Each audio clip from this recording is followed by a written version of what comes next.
Class 9 का atomic हम यहाँ पे जो है आपको एलिमेंट के बारे में बताने जा रहे हैं। एक तरह से यह जो है मेरा बेस है, यह क्या है, केमिस्ट्री का बेस है। अगर हम इसको अगर नहीं जानेंगे तो मेरा 9th और 10th क्या हो जाएगा, गोल हो जाएगा। तो इसके लिए जो है सबसे पहले हम एक टेबल यहाँ पे तैयार किए हैं और टेबल में जो है एटॉमिक नंबर यहाँ पे लिखा हुआ है, जो सीरियली वाइज जो है 1 2 3 जो है काउंटिंग लिखा हुआ है यहाँ पे 20 तक का। अभी तक हम लोग जान रहे हैं कि हमारा जो है 104 एलिमेंट जो है नॉन एलिमेंट है, जिसको अभी हम लोग जान रहे हैं, जिसमें हम लोगों को रिएक्शन के लिए अभी 9th में मात्र 20 एलिमेंट्स को एटॉमिक नंबर वाइज हमको पढ़ना है, जिसका सिंबल भी इसमें हम इंडिकेट कर चुके हैं। देखिए, सबसे पहला जो मेरा एलिमेंट का नाम है हाइड्रोजन है, जिसका सिंबल H होता है और एटॉमिक नंबर 1 होता है। हाइड्रोजन जो है एटॉमिक नंबर 1 है और इसका सिंबल क्या है, H। उसी तरह यहाँ से 1 से 20 तक का एलिमेंट का यहाँ पे दिया हुआ है टेबल में, और यहाँ पे जो एलिमेंट है उसके सामने वाला एटॉमिक नंबर सीरियली वाइज वही उसका एटॉमिक नंबर होता है, और जो एटॉमिक नंबर होता है उतना ही इलेक्ट्रॉन को ये एलिमेंट कंटेन करके रखता है। उसके बाद कि हमारा जो एटॉमिक नंबर होता है, इसको हम जब डबल कर देते हैं तो मेरा मास निकल जाता है एलिमेंट का। जैसे हीलियम है, हीलियम का 2 है एटॉमिक नंबर, 2 को डबल कर देंगे 4 हो जाएगा, तो इसका मास नंबर कितना है, हो जाएगा 4। लिथियम है 3, तो इसका कितना हो जाएगा, मास 6 हो जाएगा। और उसी तरह हम इसको क्या करते हैं, मास नंबर निकालते हैं। मास कहने का मतलब वेट, वेट मतलब वजन। अब देखिए कि अब हमारा जो है आगे चल के एक और बेस आएगा, इलेक्ट्रॉनिक कन्फिग्रेशन।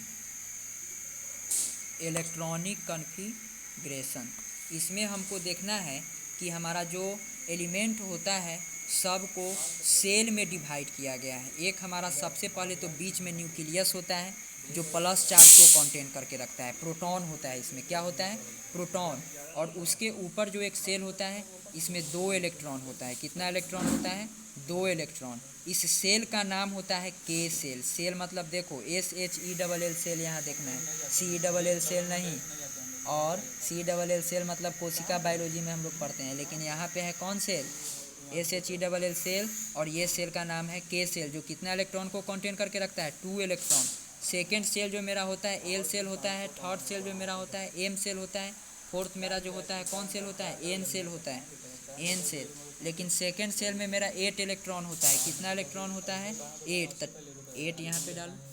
इलेक्ट्रॉन क्या होता है, प्रोटॉन क्या होता है, ये जान लो। तो और इसमें जो होता है 18 इलेक्ट्रॉन होता है, लेकिन हम लोग डालते हैं कितना, 8 ही डालते हैं, और 18 जो है एक्सटेंड होके आगे वाला में चला जाता है।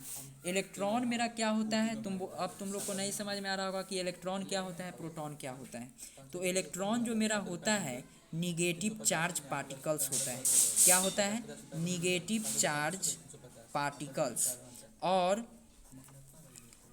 मतलब हमारा पार्टिकल्स 2 तरह का पार्टिकल्स, एक निगेटिव चार्ज पार्टिकल्स और दूसरा क्या, पॉजिटिव चार्ज पार्टिकल्स। तो निगेटिव जो होगा उसको हम लोग इलेक्ट्रॉन बोलते हैं, जो पॉजिटिव होगा उसको हम लोग क्या बोलते हैं, प्रोटॉन। और ये जो मेरा होता है पॉजिटिव चार्ज पार्टिकल्स होता है।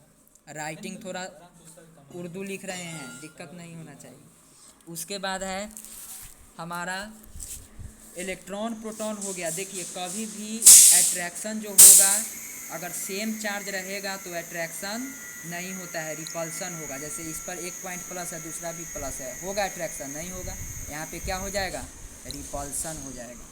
अगर हमारा चार्ज डिफरेंट रहा, चार्ज क्या रहा, डिफरेंट रहा, तो यहाँ पे हमारा क्या हो जाएगा, अट्रैक्शन हो जाएगा।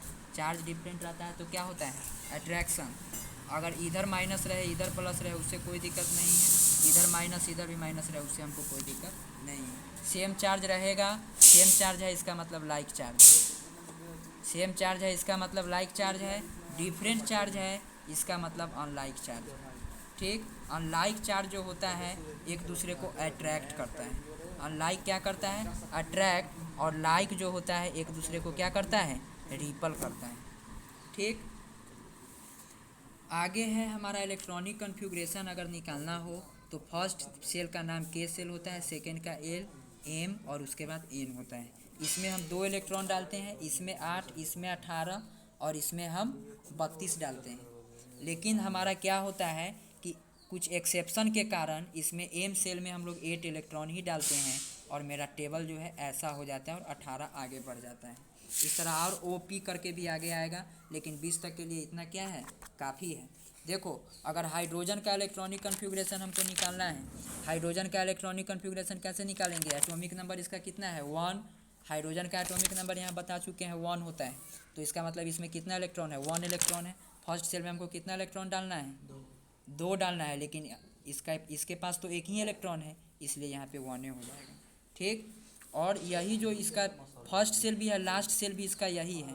और लास्ट सेल ऑफ द जो इलेक्ट्रॉन होता है, last shell of the electron को हम लोग वैलेंस इलेक्ट्रॉन कहते हैं।